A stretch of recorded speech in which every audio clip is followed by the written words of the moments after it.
وہ اسپیچ جاری کی گئی، اس میں نعرے اور تالیاں اور یہ سب کچھ ایڈیٹنگ میں نظر آ رہا ہے، بڑی پورلی کسی نے ایڈٹ کروائی ہے کہ اس کو معلوم ہی نہیں تھا کہ طرح آپ اس کو اس طرح سے بھی نعرے ایڈ کر سکتے تھے کہ واقعی وہ لگتا ہے کہ اسی دوران نعرے لگ رہے ہیں، ایسا لگتا ہے کہ بعد میں ان کو کیا گیا، اس دوران بھی یقیناً نعرے لگے ہوں گے، میں یہ نہیں کہہ رہا، لیکن جس انداز میں ایڈیٹنگ میں ان کو ایڈجسٹ کیا گیا that was a very poor work. اور اس کے علاوہ میں ایک لحاظ سے وہ جب اسپیچ سن رہا تھا تقریباً 8 منٹ کچھ سیکنڈ کی اسپیچ ہے، پاکستان کے سپہ سالار ہیں army chief general Asim Munir صاحب، وہ یہ اسپیچ کر رہے تھے۔ پاکستان ایک آئینی اور جمہوری ریاست ہے جو آئین کے تحت چلتی ہے۔ کیا آئین کے تحت یہ اسپیچ اس انداز میں جہاں پر وہ ہارڈ اسٹیٹ اور دیگر چیزوں کو ڈسکس کر رہے ہوں اور لوگوں کے ایک اوورسیز کے اجتماع سے جو سارٹ آف جلسہ ہو اس سے ایڈریس کر رہے ہوں، کیا یہ ان کے منصب کے تقاضوں کے مطابق ہے، شایان شان ہے؟ کیا آئین میں جو فوج کا کردار ہے اس سے مطابقت رکھتا ہے؟ اور اگر یہ اس سے نہیں رکھتا تو کیا پھر یہ پاکستان میں ملک آئین کے مطابق چل رہا ہے؟ تو وہ اب پھر نظر آتا ہے، گزشتہ روز شہباز شریف صاحب نے اسپیچ کی تھی۔ آپ کو پتہ ہے شہباز شریف صاحب کی کیا حیثیت ہے، اور شہباز شریف صاحب کی اسپیچ کو جتنا پروجیکشن ملی اور جتنا شرکا میں اس دوران جوش و خروش بھی تھا، اس سے بھی آپ کو شہباز شریف صاحب کی حیثیت پتہ چلتی ہے۔ یہی آپ پھر آرمی چیف کی اسپیچ کی پروجیکشن کو دیکھیے اور اس کے دوران شرکا کا جوش و خروش دیکھیے تو اس سے بھی آپ کو اندازہ ہوتا ہے کہ شہباز شریف صاحب کی کیا حیثیت ہے اس نظام میں۔ تو بہرحال لیکن اب دو چیزوں پہ میں خصوصاً بات کرنا چاہوں گا۔ آرمی چیف صاحب نے ایک تو کہا کہ دہشت گرد پاکستان کی ترقی کی ڈیسٹینیشن کو نہیں چھین سکتے، بلوچستان ہماری ڈیسٹینیشن ہے، ہمارے ماتھے کا جھومر ہے، اور یہ 1500 دہشت گرد یہ ہمیں شکست دیں گے، ہم نے 13 لاکھ بھارتی فوج ہمیں انڈرمائن نہیں کر سکی، تو یہ 1500 دہشت گرد مٹھی بھر کیسے کریں گے، اور we will beat hell out of them. دیکھیں ایک بات بہت کلیئر ہے، کوئی بھی ریاست نہیں ٹالریٹ کرتی، کرنا بھی نہیں چاہیے کوئی بھی غیر ریاستی عنصر اگر ریاست کے خلاف بندوق اٹھائے، اور اگر وہ غیر ریاستی عنصر، وہ تنظیم اگر بے گناہوں کو قتل کرے، جس طرح کہ پنجابی مزدوروں کو، دیگر لوگوں کو قتل کیا جاتا ہے، کوئی ریاست اس کو ٹالریٹ نہیں کرتی، دنیا ٹالریٹ نہیں کرتی، اس کی اب دنیا میں کوئی جگہ نہیں ہے اس قسم کی دہشت گردی کی۔ یہ نہ صرف قابل مذمت ہے بلکہ اس کو ختم کرنے کے لیے اگر ریاست طاقت کا استعمال کرتی ہے تو وہ طاقت کا استعمال بھی ریاست کے پاس جواز ہے۔ لیکن بلوچستان کا مسئلہ بہت کمپلیکس ہے، وہاں پر جو دہشت گردی ہے ہماری ریاست کو سمجھنا ہوگا کہ یہ جو چھاپہ مار دہشت گردی ہوتی ہے، آئی کارروائی کی، حملہ کیا، بھاگ گئے، یہ اس طرح سے ختم نہیں ہو پاتے۔ کشمیر میں 4 دہائیوں بعد بھی ابھی بھی چاہے دھیمی آنچ پر ملیٹنسی جاری ہے۔ ٹی ٹی پی کو ہم نے 2014 کے آرمی پبلک اسکول میں، جہاں پر انہوں نے ہمارے قیمتی بیٹوں کو شہید کیا اسکول کے، اس کے بعد بری طرح کچلا اپنی طرف سے، کمر توڑ دی، وہ جو ہمیں بار بار بتایا جاتا ہے۔ ٹی ٹی پی افغانستان بھاگ گئی، کچھ عرصے بعد پھر واپس آ گئی ہے۔ روز ہماری قیمتی ماؤں کے فوجی بیٹے شہید ہو رہے ہیں، پولیس اہلکار بیٹے شہید ہو رہے ہیں، سویلین بیٹے شہید ہو رہے ہیں، جج بیٹے شہید ہو رہے ہیں، بیوروکریٹ بیٹے شہید ہو رہے ہیں، پولیٹیشین بیٹے شہید ہو رہے ہیں، انسانی حقوق کے کارکن بیٹے شہید ہو رہے ہیں۔ کیا ہم ختم کر پائیں؟ بلوچستان میں بھی یہی حالت ہے، دہشت گردی آہستہ آہستہ بڑھتے بڑھتے آج اس جگہ پر آ گئی ہے کہ رات کے وقت بلوچستان کی شاہراہوں پر اب ریاست کا کنٹرول نہیں ہوتا، مغرب کی اذان کے بعد جب اندھیرا ہو جاتا ہے۔ کارروائی کریں گے بھی دہشت گرد افغانستان جا کے چھپ جائیں گے۔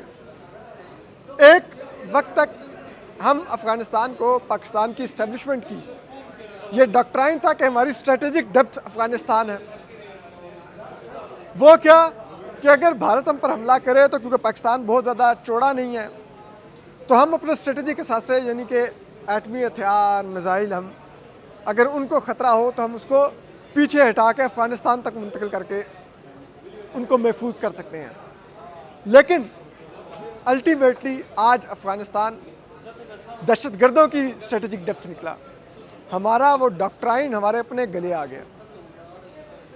ہمیں یہ دیکھنا ہوگا کہ جو ہتھیار بند ہیں ان کو علیحدہ ڈیل کرنا ہوگا. لیکن ہتھیار بندوں کے لیے جو ایک بریڈنگ گراؤنڈ بلوچستان بن رہا ہے, لاپتہ افراد کا مسئلہ یا ڈاکٹر ماہرنگ بلوچ یا دیگر جو ہماری بیٹیاں ہیں ان کو جس طرح سے جیلوں میں ڈالا ہوا ہے, اس کو پہلے ایڈریس کیجیے تاکہ دہشت گرد گراؤنڈ پر جو ان کو لوگوں کے جذبات کا وہ جو فائدہ اٹھا رہے ہیں وہ ختم ہو. اور یہ ہمیں ترک کر دینا چاہیے کہ یہ دہشت گردوں کی پراکسیاں ہیں, نہیں ہیں. ہماری بیٹیوں کی زبان میں تلخی ہے, لیکن ان کے پاس تلخی کا جواز ہے. ان کے باپ اٹھائے ہوئے ہیں, ان کے بھائی اٹھائے ہوئے ہیں, ان کے شوہر اٹھائے ہوئے ہیں, ان کے بیٹے اٹھائے ہوئے ہیں. اب یہ جو آپ فیملیوں کو پنشمنٹ دے رہے ہیں, ڈاکٹر ماہرنگ بلوچ کے کزن کو اٹھا لیا, بیچارہ 17 سال کا ہے, وہ میڈیکل کے امتحان کی تیاری کر رہا تھا. بتائیے وہ اٹھا لیا گیا, وہ کیا ریاست کے بارے میں امیج لے کے واپس آئے گا؟ جو میڈیکل کے امتحان کی تیاری کر رہا ہو, کیا وہ بندوق اٹھانے کا سوچ رہا ہوگا؟ ایک پرامن بچے کو ہم اٹھا کے لے گئے. اور پھر بلوچستان ہائی کورٹ کی حالت دیکھیے کہ ماہرنگ بلوچ کو کہا جاتا ہے کہ آپ ریاست سے وفاداری کا اور اپنے چال چلن کا سرٹیفکیٹ جمع کروائیں. وہ کامران مرتضیٰ صاحب جو جے یو ایف کے سینیٹر ہیں, سپریم کورٹ بار کے سابق صدر بھی ہیں, وہ اس کیس میں انہوں نے ماہرنگ کی نمائندگی بھی کی, عمران بلوچ صاحب نے بھی نمائندگی کی. کامران مرتضیٰ صاحب یہاں پر ہمیں ملے, انہوں نے کہا کہ ہم بلوچوں کو بڑا توہین آمیز لگتا ہے کہ اگر کوئی ہمیں کہے کہ اپنی بیٹی کا چال چلن کا سرٹیفکیٹ دو. انہوں نے کہا ہمارا معاشرہ اور طرح کا ہے. میں کہتا ہوں بلوچ چھوڑے, ہم میں سے کوئی بھی اس چیز کو ناپسند کرے کہ ہم اپنی بیٹیوں سے ان کے کردار کے سرٹیفکیٹ مانگیں. یہ بلوچستان ہائی کورٹ کے ججز یا جو بھی حکومت میں بیٹھے ہوئے لوگ ہیں, کیا وہ ایک لمحے کے لیے سوچ سکتے ہیں کہ کسی کی خدا نہ خواستہ بیٹی کے چال چلن کا سرٹیفکیٹ مانگا جائے, ریاست سے وفاداری کا سرٹیفکیٹ مانگا جائے؟ اگر ہم اس آئین کے تحت اپنے آئینی حقوق مانتے ہیں تو آئین کے ماننے کا ہی مطلب یہ ہے کہ ہم اس ریاست کے وفادار ہیں. اور اگر ماہرنگ مانگ رہی ہے کہ لاپتہ بلوچ جو ہیں ان کو عقوبت خانوں سے نکال کے عدالتوں میں پروڈیوس کیا جائے اگر انہوں نے کوئی جرم کیا ہے, تو آرٹیکل کا 10A پاکستان کے تمام شہریوں کو شفاف ٹرائل کا حق دیتا ہے. تو کیا ماہرنگ کوئی غیر آئینی مطالبہ کر رہی ہے؟ وہ ایک آئینی مطالبہ کر رہی ہے. تو اگر آئینی مطالبہ کر رہی ہے تو وہ آئین کو مان لیا, وہ یہی سب سے بڑا ثبوت ہے. ہم کیوں لوگوں کو ریڈیکلائز کر رہے ہیں؟ نفرت کے بیج بونے سے خونوں کے دھبے نہیں دھلتے, خون کے دھبے نہیں دھلتے, نفرت کے بیج بونے سے پھول نہیں کھلتے. خدا را رحم کیجیے.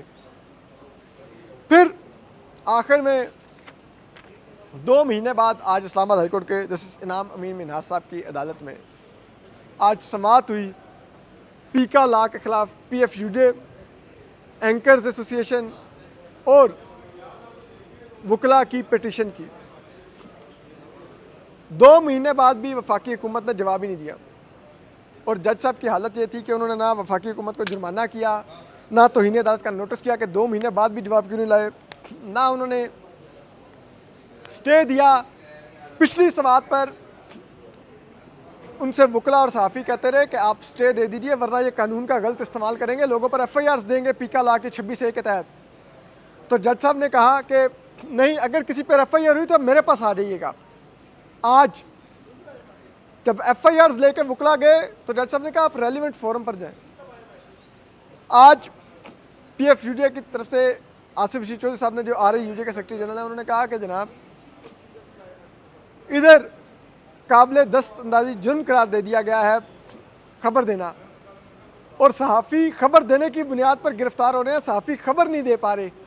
تو موصوف جسٹس انعام امین منہاس صاحب کہتے ہیں نہیں ایسے نہ کہ خبر تو صحافی دے رہے ہیں. تو اس پر انہوں نے کہا کہ جو خبر دے رہے ہیں وہ اس کے نتائج بھی بھگت رہے ہیں. اس پہ وحید مراد صاحب کی مثال دی گئی کہ انہوں نے سردار اختر مینگل کی ایک سٹیٹمنٹ کو اپنے فیس بک پر شیئر کیا اور ان کو پیکا میں گرفتار کر لیا گیا. تو یہ ہو رہا ہے, لیکن جج صاحب کوئی تیار نہیں تھے. پھر ہوا کیا آپ ذرا سن لیجئے کہ وہاں پر پھر کمرہ عدالت کے بارے میں جو ماحول تھا اس پر جو وکیل تھے یاسین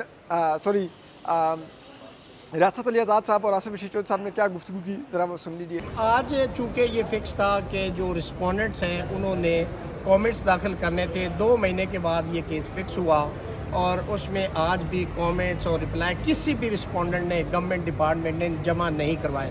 ہم نے کورٹ میں یہ کہا کہ چونکہ یہ آپ ذمہ داری دیکھیں اور ان کی انٹرسٹ دیکھیں کہ اتنا بڑا ایشو اس ملک کے اندر ایک ایسا قانون بنایا گیا ہے جو فنڈامنٹل رائٹ سے متصادم ہے, جو آئین اور قانون سے متصادم ہے, جو چیپٹر نمبر 1 سے متصادم ہے, اور اس کو مس یوز کیا جا رہا ہے, کلرفل ایکسرسائز آف لا کی جا رہی, مس یوز آف اتھارٹی کیا جا رہا ہے اور تمام لوگوں کو ہراساں کیا جا رہا ہے. اسپیشلی جو جرنلزم ہے اس کو تو بالکل ختم کر دیا گیا ہے. اور ہم نے کہا کہ اگر اس کے باوجود کہ ان کا رپلائی نہیں تو ہمیں ایک کم از کم سسپینڈ نہیں کرتے اس ایکٹ کو, تو ایک چھوٹی سی معصوم سی ہماری استدعا ہے کہ کم از کم ایسا کر دیا جائے کہ کوئی ایڈورس ایکشن نہ لیا جائے, اتنا تو اسٹے کر دے. تو پھر وہ بھی نہیں ہوا. پھر ہم نے کہا کہ کم از کم اس میں کوئی اگر 2 ویکس گورنمنٹ مانگ رہی ہے کہ ہم اس میں کامنٹس داخل کریں گے تو کم از کم ہمیں 2 ویکس کی ہمیں درخواست, وہ جو ڈیٹ ہے وہی فکس دے دیں, وہ بھی ہمیں نہیں دی گئی. تو یہ تو یہاں پہ عدالتوں کا حال ہے اور میں سمجھتا ہوں کہ پورے پاکستان کے اندر اس وقت عدالتی سسٹم جو ہے وہ بالکل مفلوج ہے. کوئی عدالتیں آئین اور قانون کے مطابق, جو ہم کہتے تھے کہ آزاد عدلیہ اس ملک کے اندر ہونی چاہیے, اس ملک کے اندر آزاد عدلیہ کا قحط پڑ چکا ہے. اور جیسے اسلام آباد ہائی کورٹ کے اندر ایک باہر سے جج لا کے میں سمجھتا ہوں کہ ان کیسز کو جو پولیٹیکل کیسز اسلام آباد کے اندر باقی دیگر ججز جنہوں نے خط لکھا تھا 5 ججز, ان کے پاس جانے یا مارکنگ کو روکنے کے لیے ایک ناکہ لگا دیا گیا ہے ڈوگر کو یہاں پہ لا کے. تو میں سمجھتا ہوں کہ پاکستان کے اندر اس وقت آزاد عدلیہ نہیں ہے. اور جو پیکا ایکٹ ہے وہ تو بالکل ایک پولیٹیکل وکٹمائزیشن کے لیے ایکٹ بنایا گیا ہے, اپنے مخالفوں کو کچلنے کے لیے, لوگوں کی آوازیں, ان کے گلے ان کو بند کرنے کے لیے, اور جرنلزم کا جنازہ نکالنے کے لیے, اور صحافیوں کو انڈرمائن کرنے کے لیے یہ ایک ایکٹ لایا گیا. ہم نے بڑا استدعا کی, وہاں پہ بڑے چیخے چلائے, عدالت سے درخواستیں کرتے رہے کہ کم از کم ہمیں دیکھیں. کورٹ نے لاسٹ ٹائم ہمیں یہ کہا کہ اگر کوئی ایڈورس ایکشن ہوگا تو آپ کورٹ میں آ جانا. آج ہم نے وہ FIRیں دکھا دی. آج ان صحافیوں کی جن کی مائیں یہاں روتی ہوئی عدالتوں سے باہر جا رہی, ہم نے وہ تمام چیزیں کورٹ کو بتائیں کہ کم از کم ان دا مین وائل اگر 2 ویکس کی آپ ڈیٹ دے رہے ہیں تو ہمیں 2 ویکس کی آپ ڈیٹ بھی دے دیں, ان کو کامنٹس کے لیے آپ ٹائم دے رہے. تو ایسا بھی نہیں ہوا. تو میں سمجھتا ہوں کہ ہم اس ملک کے اندر اس وقت جو ہے جو جنگل کا قانون ہے اس کے اندر لگتا تو بظاہر جمہوری حکومت ہے, لیکن یہ مارشل لا سے ایڈورس سچویشن پاکستان میں جا رہی ہے. یہ فیوچر سے آصف رشید چودھری صاحب ساتھ ہیں. چودھری صاحب آپ بتائیے گا کہ یہ فیوچر جو ہے اس حوالے سے کیا کر رہی ہے, اور آپ کے احتجاج بھی ہوئے تھے اور آپ ہی چونکہ پٹیشنر ہیں. دیکھیں جی, انتہائی افسوس کی بات ہے کہ پاکستان میں صحافت کو قابل دست اندازی پولیس جرم بنا دیا گیا ہے, اور نہ صرف قابل دست اندازی پولیس بنا دیا گیا ہے بلکہ نان بیلیبل جرم بھی بنا دیا گیا ہے.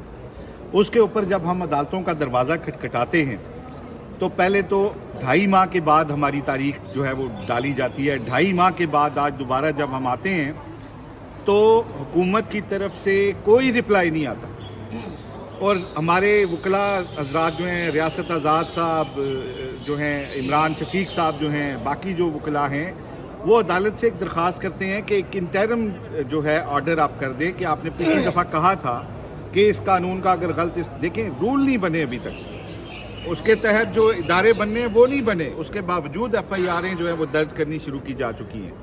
تو عدالت کو ہم نے اتنا بے بس دیکھا, عدالت کے پاس کوئی جواز نہیں تھا آج ہمیں انٹرم ریلیف سے منع کرنے کے لیے. عدالت کے پاس آج کوئی ہماری باتوں کا جواب نہیں تھا, ہمارے وکلاء کی باتوں کا جواب نہیں تھا. آئین کے متصادم جو قانون بنایا گیا ہے, آزادی اظہار رائے کی اور پریس کی فریڈم جو انشور کی گئی ہے, اس کے خلاف جو قانون بنا, اس پہ